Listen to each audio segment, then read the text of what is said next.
श्री शक्ति नमः। ओम श्री शक्ति नमः। ओम श्री शक्ति नमः।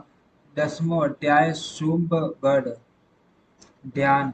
मैं मस्तक पर अर्धचंद्र धारण करने वाली शिव शक्ति स्वरूपा भगवती कामेश्वरी का हृदय में चिंतन करता हुए तपाए हुए सूर्य के समान सुंदर हैं। सूर्य, चंद्रमा और अग्नि यही यही टीम के नेत्र हैं तथा वे अपने मनोहर हाथों में धनुष, बाण, अंकुश, पाश और शूल धारण किए हुए हैं। ऋषि कहते हैं, राजन राजन, अपने प्राणों के समान प्यारे भाई निशुंभ को मारा गया देख तथा सारी सेना का संहार होता जान शुंभ ने कुपित होकर कहा, दुष्ट दुर्गे दुर्गे दुर्गे, आप बल के अभिमान में आकर झूठ मूठ का घमंड न दिखा। आप बड़ी मानिनी बनी हुई हैं, किंतु दूसरी स्त्रियों के बल का सहारा लेकर लड़ती हैं।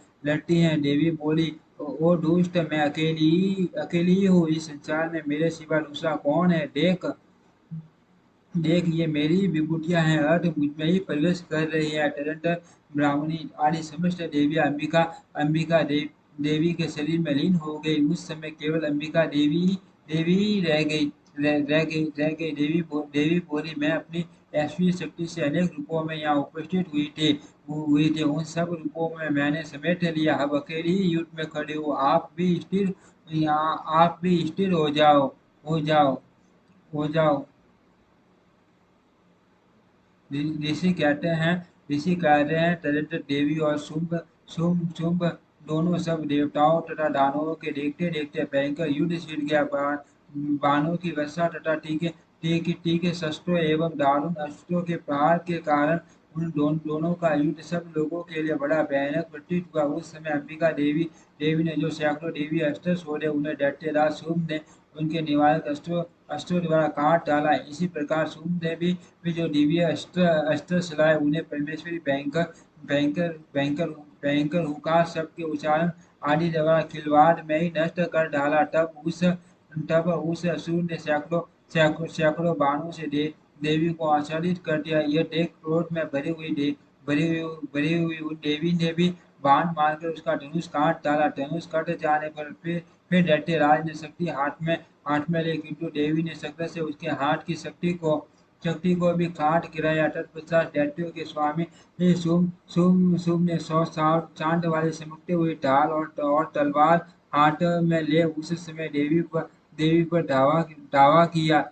उसके आते ही चंडिका ने अपने धनुष के छोड़े हुए तीखे बाणों द्वारा उसकी सूर्य किरणों के समान उज्ज्वल ढाल और तलवार को तुरंत काट दिया। फिर उस दैत्य के घोड़े और सारथी मारे गए। धनुष तो पहले ही कट चुका था, अब उसने अंबिका अंबिका को मारने के लिए उद्यत हो भयंकर भयंकर मुंडन हाथ में लिया। उससे आते देख देवी ने अपने तीक्ष्ण बाणों से उसका उसका मुंडन भी काट डाला। टीस पर भी वह असुर मुक्का तान कर बड़े वेग से देवी की ओर और जपटा। उस दैत्य राज ने देवी की छाती में मुक्का मारा। तब उन देवी ने भी उसकी छाती में एक साटा जड़ दे दिया। देवी का थप्पड़ खाकर दैत्यराज शुंभ पृथ्वी पर गिर पड़ा, किंतु पुनः सहसा पूर्ववत उठकर खड़ा हो गया। फिर वह उछला और देवी को ऊपर ले जाकर आकाश में खड़ा हो गया। तब चंडिका आकाश में भी बिना किसी आधार के ही शुंभ के साथ युद्ध करने लगी। उसी समय दैत्य और